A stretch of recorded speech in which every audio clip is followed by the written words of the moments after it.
Even before the Quan incident and the Mandu Edict, the elders of the Exchar Kingdom had seen the growing threat to the galaxy.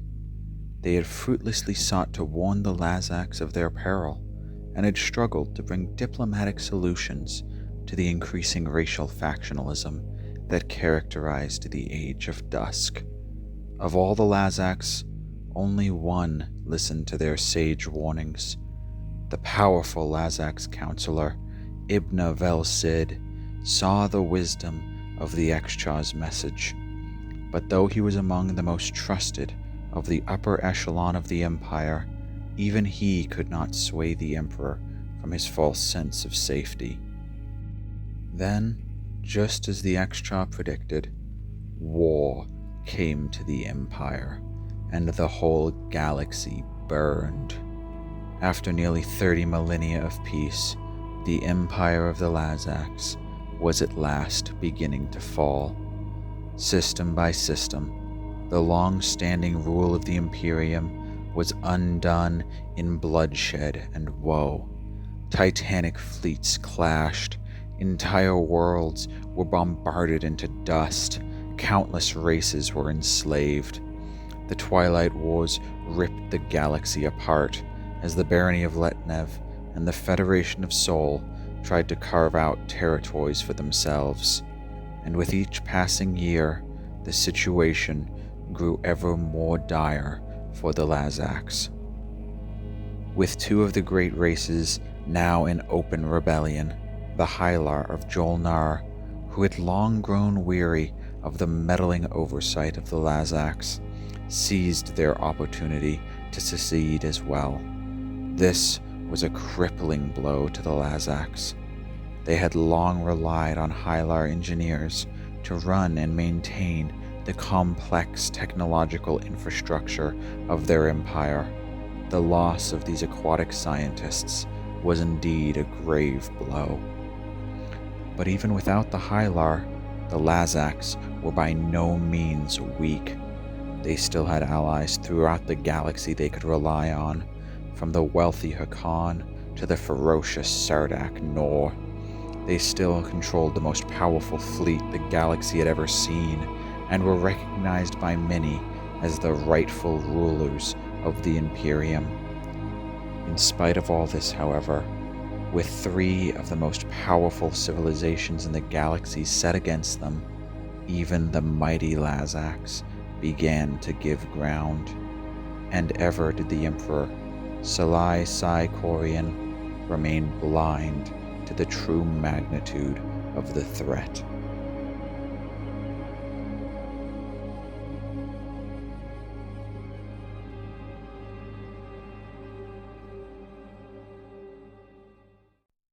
With the Empire now on the edge of collapse, many tried to rouse the Emperor to action, to make clear to him the existential danger that was now poised to destroy all that the Lazax had built. It was not too late to save the Imperium and to restore order. Concessions could be made, treaties brokered. Within the leadership of the Imperium, a group of far-seeing Lazax worked hard to do just this.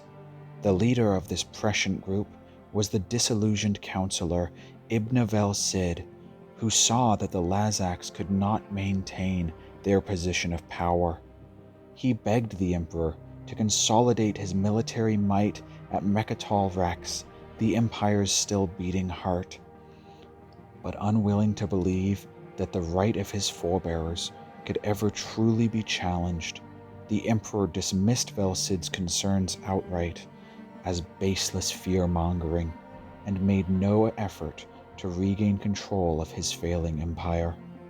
Furious at his Emperor's complacency, and feeling betrayed by one of his closest friends, Vel Cid led a group of loyal followers and a small contingent of renegade Hylar scientists to a planet far beyond the borderlands of the galaxy. As they made their desperate escape from Mecatol City, they destroyed the Hall of Cartography so that none who suspected their plan could ever uncover their secret destination. It is said that as he departed Mecatol, mere months before its eventual fall, Velcid did not turn to bid Mecatol City, the city of his youth, a fond farewell.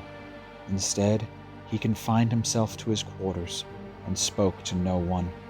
As he saw it, Mecatol Rex was no longer his home, nor was it the home of his people. Instead, betrayed and alone, Ibn Velcid turned his eyes upon himself and saw only darkness.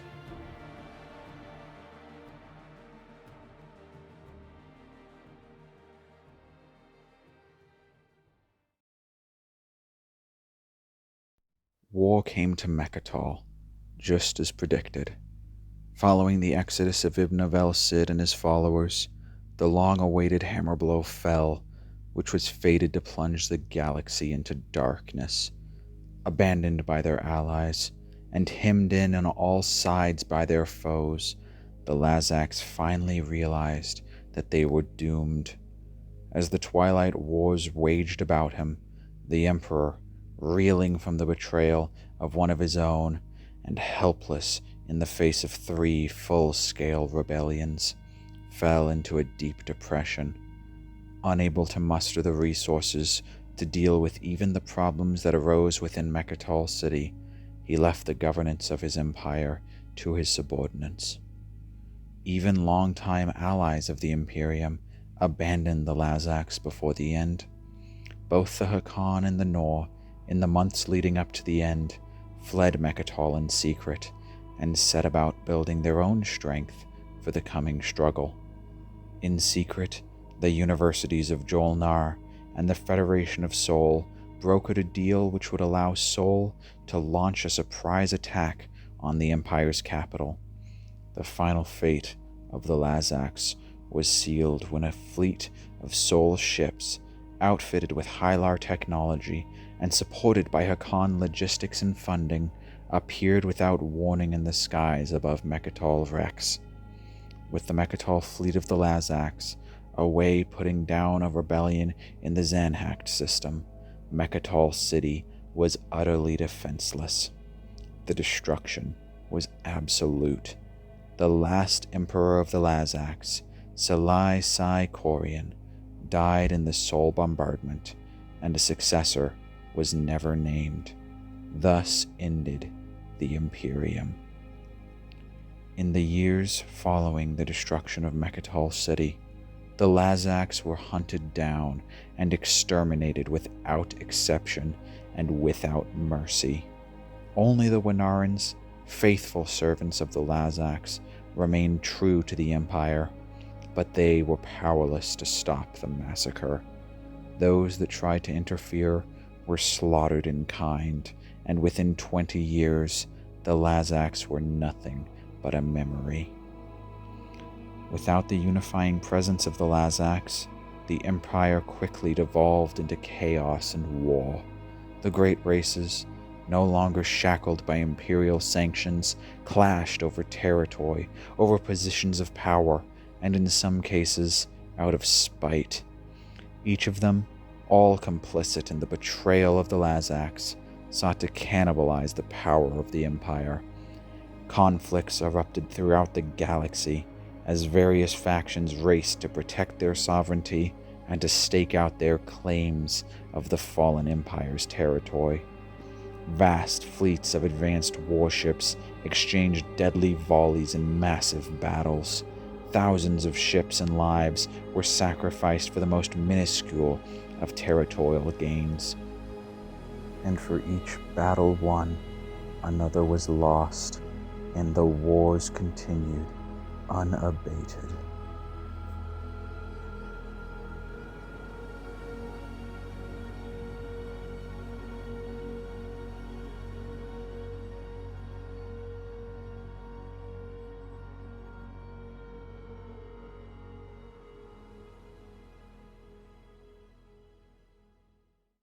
The first of the great races to feel the bitter sting of Twilight were the Hylar, the scientists of Joel Nar, now unbound from the guiding morality of the Lazax, began to lean more heavily on slavery and grotesque experimentation than ever before. Years prior, during the early days of the Age of Dusk, Joel Nar explorers came upon a volcanic planet called Muat.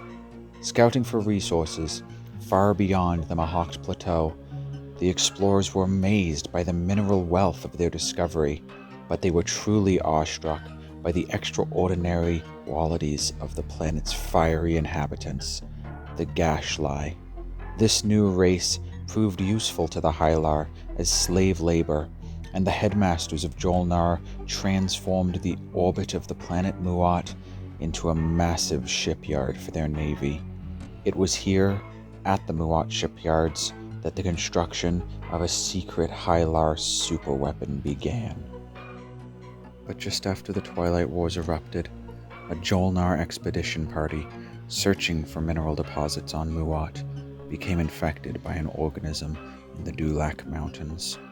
The infection developed into a disease soon to be known as the dreaded Dulac Plague. The covert yet frequent traffic between Muat and the Garian star system allowed for the spread of the virus to the Joel Nar homeworlds. There, the plague became one of the greatest disasters in Joel Nar history, and only the early research of Gashlai biology allowed the Hylar headmasters to devise a vaccine before the entire Joel Nar population was destroyed. But before the Joel Nar could recover from this disaster, their military offensive collapsed, and soon the Hylar were faced with the ruthless advance of the Sardak Nor.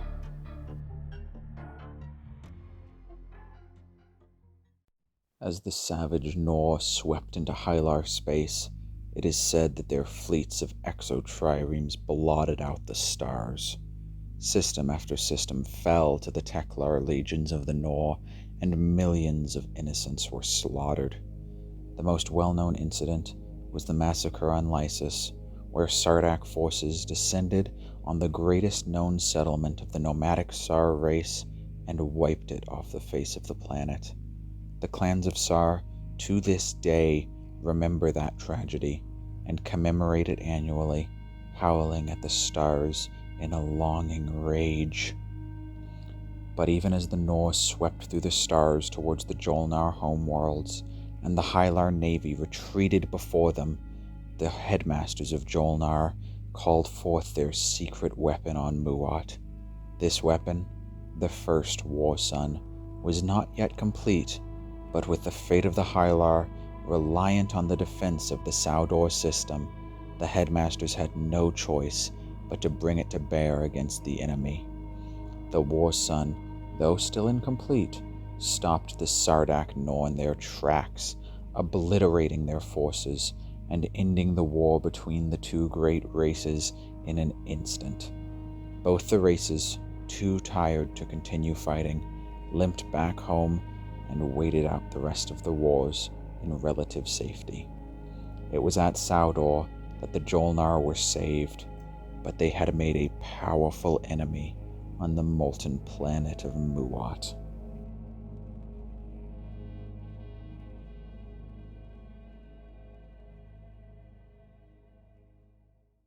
Many more innocent races would pay a steep price for the complacency of the Emperor.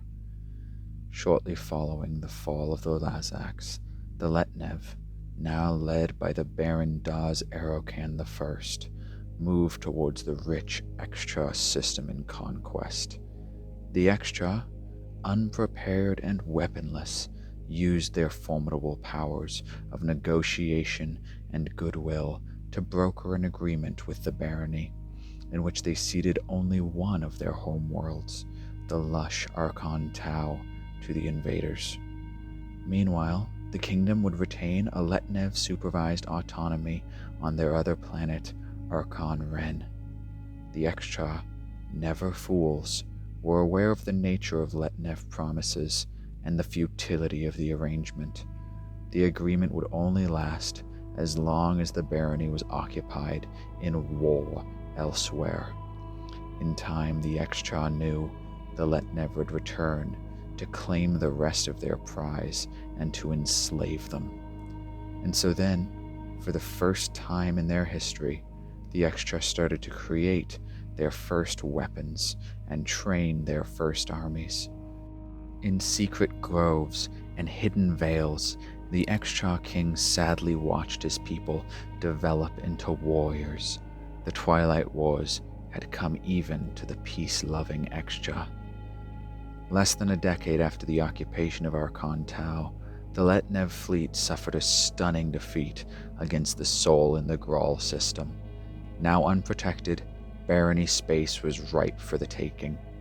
Only a few cycles after the battle, the Sol Phoenix fleet entered the Xlac system and engaged the heavily fortified Letnev positions on Archon Tau.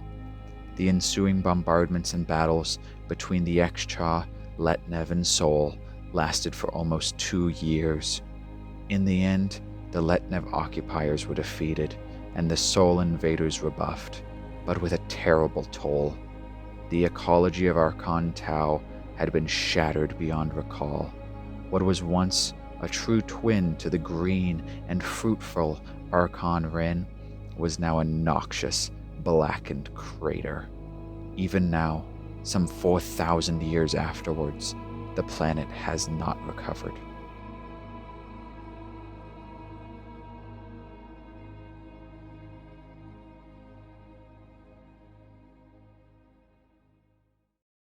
But even as the Twilight Wars laid low the once great races of the Empire, minor or previously unknown civilizations began to rise to prominence. Many saw the wars as their chance to seize power or to stake a claim to the galaxy or to make a name for themselves throughout the stars. It was during the Age of Dusk, for instance, that the great races had learned to utilize the Yssaril tribes for their covert operations. Famous for their stealth, the Yssaril had formed the insidious Guild of Spies and offered their services to all who could pay. Now, as war waged throughout the galaxy, these skills helped the Yssaril become rich and powerful. All knew to fear the blade of a Yssaril assassin or the unexpected sabotage of one of the Guild's covert operatives. But employed by all sides of the conflict, the Twilight Wars began to take a toll on the Yssaril. Infighting and an overextension by the tribes quickly led to mounting losses in the Yssaril population, and soon the famous guild was forced to retreat back to its homeworld, utterly spent. A similar story is told of the elegant and secretive Nalu. It was not until the middle of the Twilight Wars that the Nalu civilization made itself known to the rest of the galaxy. Their system, dominated by the White Star Malak, had remained suspiciously undetected by the Empire, despite being surrounded by wealthy systems whose recorded history predated even the Lazax. But it soon became clear how the Nalu had avoided detection. Gifted with prescient abilities, the Nalu were able to read and manipulate the minds of others. And soon after their appearance, several of the great races, seeing the potential of a powerful new ally in the Empire's midst, sought to win their allegiance. But after learning of the Nalu's telepathic power, and after witnessing the strange arrogance of the beautiful Nalu, many quickly retrieved their envoys and diplomats in healthy fear of the mind-reading snakes. Finally, as the Lazax Empire crumbled, the supply ships and supervision from Mecatol Rex of the distant prison planet of Mol Primus became infrequent and finally failed, and the penal governors panicked. Some fled the planet overnight with their entire households. Others perished in the inevitable prison revolt that followed. Before the Twilight Wars had subsided, Mol Primus was free. Some of its most recent prisoners soon left, but for most of its mixed-raced population, Mol Primus was home. Joining together in a grand, planet-wide coalition under Erwin Mintak, the population of Mol Primus looked to the stars and in the anarchy of the Twilight Wars began to pillage the galaxy until the coffers of the great races ran dry. For hundreds of years, the Twilight Wars dismantled all the progress and wisdom of the last 30 millennia. Finally, their civilizations reduced to ashes, the great races quietly withdrew to their respective home systems, unable to sustain any further losses. The galaxy was in shambles, but at last, the Age of Twilight had come to an end, and now the galaxy would sleep.